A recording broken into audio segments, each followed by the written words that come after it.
As many of you have seen, people are raising awareness for the ALS disease. Today, Grace Guinness and Sharon would like to raise awareness for children who suffer with the ALS disease because we are a non-profit, public benefit organisation who help children in need. Kruiskinders sê baie dankie vir ons nominasie. By Kruiskinders doen ons dit 'n bietjie anders. Ons vat die kinders op 'n kamp en dan ons maak hulle baie vroeg in die oggend wakker, dan doen hulle 'n bietjie monkey aerobics en dan jaag ons hulle deur 'n ijskoue swembad. Ons noem dit ysbeer swem.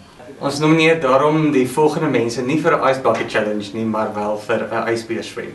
Eerstens John Owens, die huidige meneer Suid-Afrika, en dan 'n paar aspirant meneer Suid-Afrikas. Johan Herbs, Jaco Gerrits en Morney Maree. Jessie Kreer en Shireen Steenberg van PEN. Ons nomineer ook vir Johan Eys van Engen.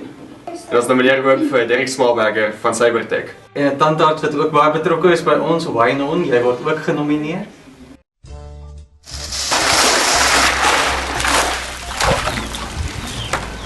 Kira!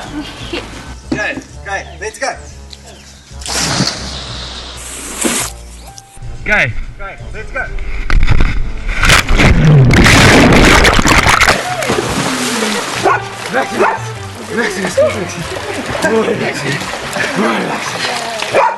And don't forget to donate at alsa.org/donation. As jy vir Kruiskinders wil vind, gaan kyk asseblief vir ons op die web by www.kruiskinders.co.za of volg ons op Twitter by Kruiskinders NPO en gaan kyk vir ons op Facebook. Baie dankie.